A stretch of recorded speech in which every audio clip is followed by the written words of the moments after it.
สบายดี FC เด้อมื้อนี้เจ้ามารีวิวหางต่อช่วงไว้กินพานเด้อนี่เด้อผมใหญ่ติดเลยเด้อนี่ยังขุดที่ดินอยู่จะบ่หลายปานใดแล้วนะไอ้น้อง FC ผู้ใดที่อยากเรียนกันพ่อพันธุ์ต่อด้านนี้เนาะก็สามารถติดต่อได้เด้อนี่พันธุ์ก็ใกล้สิออกแล้วเด้อคนที่ดินก็บ่หลายปานใดแล้วที่ดินนี่ความใหญ่ที่ดินความเป็นพวกแล้วเด้อนี่นะ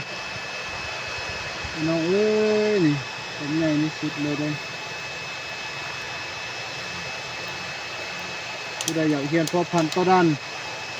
มีต้นน้อยต้นเหลืองต้นหยังก็สุดแล้วแต่เนาะข้าพเจ้าก็สามารถสอนให้ผู้เฮ็ดให้เป็นเด้อความใหญ่ที่สุดเลย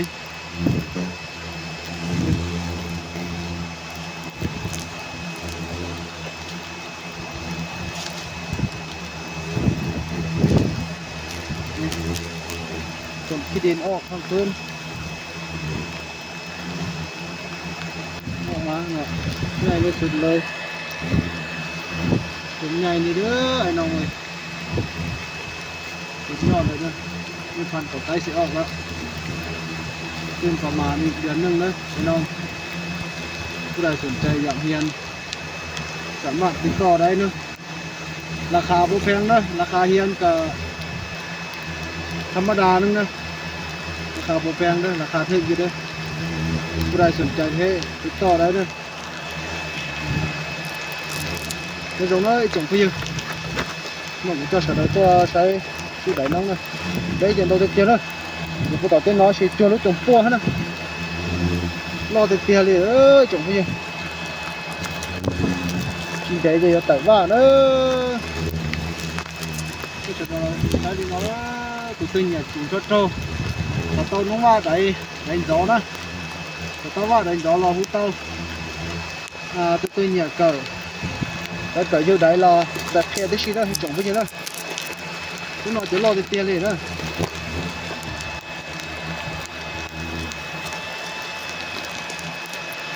cái tàu chè chỉ lo đi liền đó những gì đó nó trồng đó để chỉ lo được tiền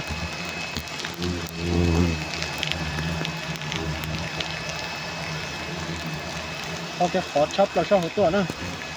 và đi thọc là biết thở nó cô hậu nữa lo được kéo trồng cái gì đấy chè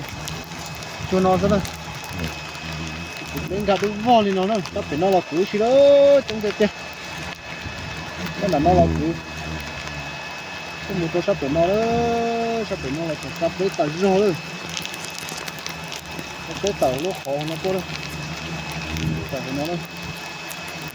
cái tàu nó